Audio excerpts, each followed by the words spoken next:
위원장님, 네. 권력기관의 핵심은 결국 독립성, 중립성, 공정성 뭐 이런 거 아니겠습니까? 예, 그렇습니다. 특히 공정위가 경제검찰, 경제 1심 재판부로 뭐 불리는 위상에 만나면 이런 부분이 핵심이라고 생각하는데 동의하시죠? 예, 동의합니다. 그럼 기본적인 거 하나만 물어볼게요. 공정위가 혹시 전원위원회 결정하기 전에 대통령의 지시나 대통령실과 협의하는 경우가 있습니까? 그런 일은 없습니다. 없겠죠. 네. 그러면은 더 의심받겠죠. 아까 예. 말씀드렸던 걸. 그런데 2022년 12월에 화물연대 파업 당시에 보면 공정위가 화물연대를 사업자 단체로 바로 규정하고 현장 조사를 했던 적 기억나시죠? 예, 그렇습니다.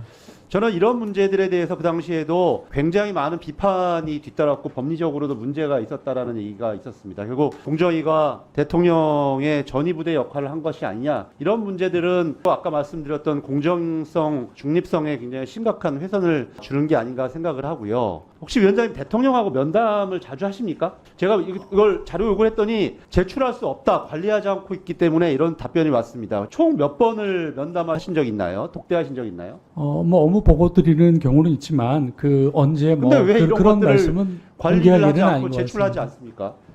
그런 부분은 일반적으로 공개하지 않는 것으로 알고 있습니다. 그래서 제가 간접적으로밖에 확인하지 못해가지고 이 위원장님 법인카드 사용을 좀 보니까 용산에서 9차례를 사용했었고 또 업무지원팀이 공정거래위원장실 명의로 사용한 게 총 64회입니다. 물론 이게 다 용산에서 가서 다 사용하지는 않았다라고 저도 이해를 합니다만 이런 것들을 볼 때 굉장히 대통령실과 이 공정위가 긴밀하게 협의하고 있는 것은 아닌가라는 생각이 드는데 다시 한번 여쭙게요. 대통령하고 면담해서 공정위 사건을 같이 논의하시지는 않죠?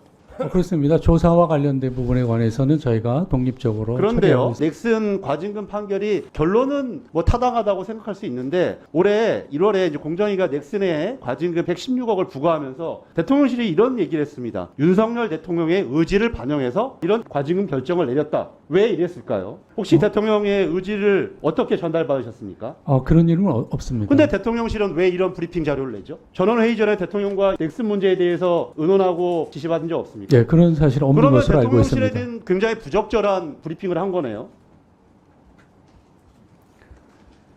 언제 나온 브리핑인지 그런 부분을 좀 살펴봐야 될 것 같습니다. 확인해 보시고요. 언론 보도에 네. 나온 겁니다. 네. 예. 이러니까 굉장한 공정성이라든지 이런 부분에 여러 가지 비판을 받는 것이고요. 윤석열 정부 들어서 공식적인 전원위원회 연기건이 4건 중에 허용이 2건이 되고 불허가 2건 됐었는데 그 중에 한 건이 또 이 넥슨 건이에요. 이미 방향이 정해져 있기 때문에 불허를 한 게 아닌가라는 생각이 들고요. 보니까 위원장님 부임하신 이후에 총 38번의 전원회의가 있었는데요. 60분에도 미치지 못한 건이 15차례가 있습니다. 그래프를 보시는 것처럼 시간이 짧아지는데 넥슨은 40분밖에 걸리지 않았어요. 저희들은 그래서 이건 대통령의 지시를 받고 모든 방향을 결정했기 때문에 시간도 짧고 불허된 것이 아니냐 이렇게 볼 수밖에 없다라는 생각이 들고요. 화물연대 건 관련해가지고 공정위가 2022년 12월에 파업 조사를 하고 2023년 1월 달에 고발을 했었습니다. 이 화물연대가 과연 이런 공정위 조사를 받을 수 있는 법적 성격이냐에 대해서 논란이 있자 박용진 의원이 2022년 3월에 법안을 냈습니다. 그러니까 갑자기 공정거래위원회에서 연구 용역을 2023년 5월 달에 발출했습니다. 이 자영업자 등에 대한 공정거래법 적용권을 쟁점 연구라는 그런 용역 기억하십니까? 네. 제가 용역이 끝났기 때문에 자료를 달라고 했더니 결론을 삭제하고 저한테 제출했습니다. 저 깜짝 놀랐어요.